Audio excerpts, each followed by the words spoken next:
En las últimas horas se conoció que los abogados del expresidente Álvaro Uribe en los Estados Unidos solicitarán que se cite a Iván Cepeda, Rodrigo Lara y Piedad Córdoba para que declaren en ese país. Con estas declaraciones se busca corroborar si los tres testimonios son similares o por el contrario se contradicen como sucedió cuando declararon en la Corte Suprema de Justicia. También para establecer si en esas visitas a esos ex paramilitares les pidieron declarar contra el expresidente o su familia. Ya está claro que se pudo haber configurado una incitación a cometer perjurio, delito por el que la defensa del expresidente Álvaro Uribe le pidió a la Fiscalía de Estados Unidos investigar al senador Iván Cepeda. Según la defensa del expresidente, quieren confirmar versiones según las cuales en visitas a narcoparamilitares presos en cárceles de ese país como Juan Carlos Tuzo Sierra y Salvatore Mancuso, Cepeda los habría incitado a rendir declaraciones contra Uribe. Las visitas fueron entre el 2008 y 2009. Cepeda iba a nombre del Movimiento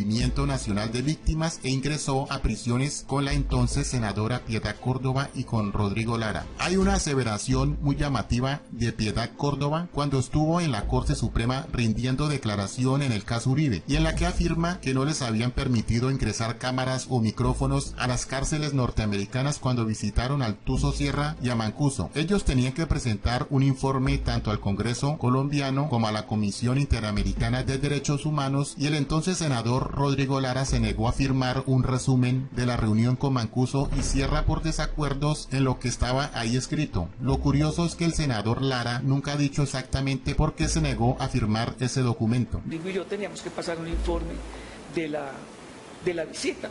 ¿Y lo hicieron? Yo lo hice, Rodrigo no lo firmó. Eso reposa en el Congreso. ¿No lo firmó por qué? No, que no estaba de acuerdo y que no quería y que pues él además no estaba de acuerdo con que ahí estuviera Iván. Sí, hubo un momento en que a mí me tocó ahí mediar, muy aburridor, pero pues fundamentalmente yo tenía que entregarlo. Era mi obligación además, porque a mí me dieron unos viáticos para viajar y como mínimo yo tenía que pasar un informe y efectivamente yo lo pasé. La oposición del doctor Rodrigo Lara, entiendo de él que se refiere usted a él, ¿fue por la asistencia de Iván Cepeda a esa comisión? Sí, señor. ¿Y él motivó por qué? ¿No estaba de acuerdo? No le caía bien. Pero pues nosotros veníamos trabajando muy duramente, yo en eso soy muy respetuosa y a mí me gusta reconocer el trabajo de los demás, y ellos habían hecho un trabajo muy serio con el tema de víctimas, con los desaparecidos, las mujeres, todo. A mí me parecía, primero que todo porque era un apoyo técnico para nosotros, por el conocimiento que tenían de los temas, por todos los procesos que se estaban llevando, y pues porque realmente eso podía ser muy positivo para el trabajo de seguir nosotros al menos trabajando con las víctimas. De hecho, en ese mismo noviembre de 2019, la Corte Suprema ya le había preguntado sobre el tema, a lo que el mismo senador Rodrigo Lara había respondido que una vez terminada la reunión con Mancuso el 22 de mayo de 2009, la senadora Córdoba le propuso que transcribieran el contenido y que radicaran ese documento ante la mismísima Comisión Interamericana de Derechos Humanos, y que él no quiso firmarlos por desacuerdo con el tenor de la transcripción e inexactitudes de lo que estaba allí escrito. Digamos también que son curiosas las contradicciones de Cepeda y Piedad Córdoba cuando declararon en la Corte Suprema de Justicia, ya que Piedad Córdoba manifestó que no se había tocado el tema de los Uribe y que Juan Carlos el Tuzo Sierra y Salvatore Mancuso no habían hecho mención de los Uribe, mientras que Cepeda le llevó la contraria y dio otra versión completamente diferente, en la que inclusive dio detalles de lo que se habló acerca de los Uribe. Si usted revisa, a mí no me pueden encontrar una sola declaración. Y es más, a mí toda la semana, cambio, todo el mundo me llamó a que yo contara qué había pasado. Yo fui absolutamente responsable con el informe. En el informe no había absolutamente nada que ni siquiera pueda incriminar al hoy senador Álvaro Uribe Vélez. Yo jamás, de los jamases, sería capaz de inventarme una cosa contra Álvaro Uribe con todo el daño y la persecución que me hizo. Y si ustedes se lo pueden preguntar a él. Yo estuve reunida con él comiendo en su casa en diciembre, en la casa de Álvaro Uribe en diciembre, por un tema muy especial que no estoy autorizada para contar. Si se lo preguntan a él y él lo dice, yo lo ratifico. Y es más, él me delegó una tarea que fue ir a hablar a La Habana con los del ELN, bajo 3 condiciones. Él le informó al presidente, yo le informé al canciller y yo fui a la reunión. Y yo fui a La Habana a la reunión. Y no le estoy hablando de hace 20 años, le estoy hablando de hace 6 meses. Entonces, a mí me parece supremamente extraño. O sea, yo no sé quién hay detrás de eso. Yo hablé con el doctor Álvaro Uribe, con Fabio Valencia, yo conseguí todos los documentos que reposaban en la Secretaría del Senado, que entre otras cosas en un desorden espantoso, yo afortunadamente los tenía porque yo los solicité oficialmente y se los entregué a Fabio Valencia para que se los entregara al senador Uribe y se diera cuenta cuál había sido la actuación. Porque realmente yo no sé ese señor por qué se enamoró de nosotros, pues o sea, es que yo no logro entender eso, o sea, de dónde se inventó esas cosas. Justamente una de las personas que usted refiere asistió a una de esas visitas en una penitenciaría de los Estados Unidos, el señor Juan Carlos Sierra Ramírez, alias, conocido con el alias del Tuzo Sierra, hace llegar a la Corte Suprema de Justicia una carta, un memorial, suscrito al parecer por él, del 1 de agosto del año 2018, en la cual le refiere a la Corte algunas circunstancias de esa reunión y temas tratados. Dígale a la Corte si usted recuerda que durante la misma se haya abordado el tema relacionado o temas relacionados, si fue así, ¿en qué sentido?, con los hermanos Uribe Vélez. Como lo dije, era la segunda reunión en la que participaba el señor Salvatore Mancuso. En la primera reunión el señor Mancuso había hecho una larga exposición sobre varios de los momentos esenciales de su vida criminal en las Autodefensas Unidas de Colombia. Sería muy dispendioso hablar de todos los detalles que él señaló en la primera reunión, pero menciono simplemente algunos, como temas gruesos.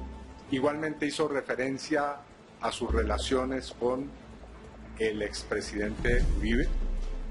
Señaló que en 2 oportunidades se había reunido con él en la hacienda del Ubérrimo, e igualmente hizo referencia al hecho de que él solicitaba protección por las razones que había enunciado en esta exposición para sus familiares.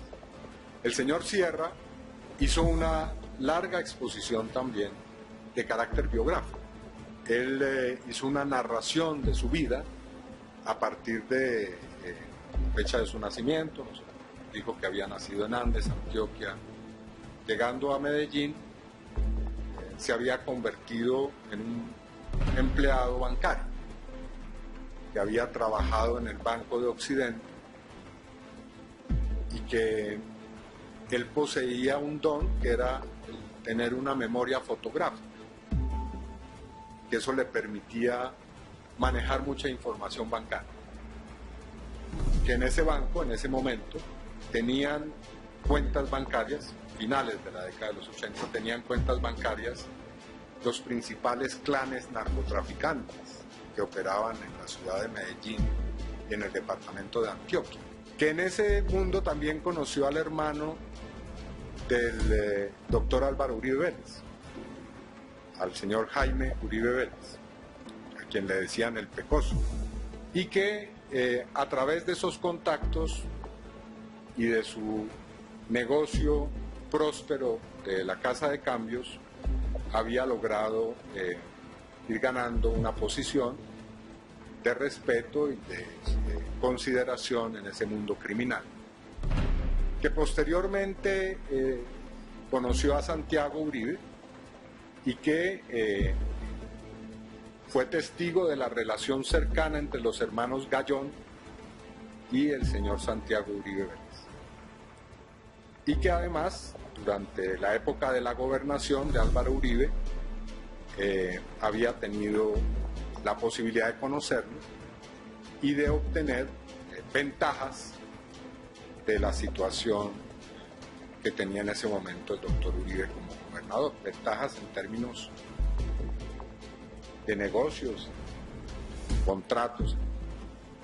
y posteriormente señaló que él había logrado entrar al proceso de desmovilización de las autodefensas gracias al que hoy es expresidente Álvaro Uribe.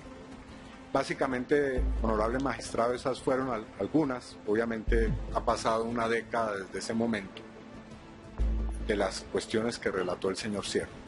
El señor Sierra refiere en esta carta que hizo llegar la defensa del senador Álvaro Uribe Vélez, al parecer, reitero, suscrita por Juan Carlos Sierra Ramírez.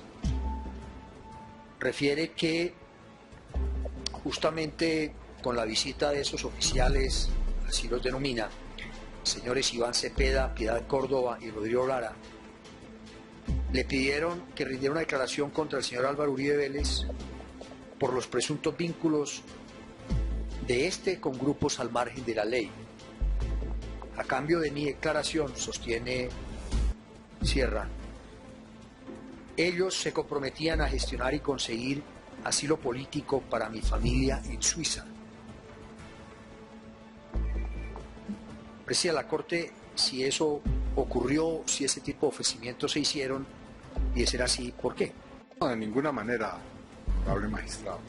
Él hizo voluntariamente referencia a sus vínculos con la familia Uribe Vélez.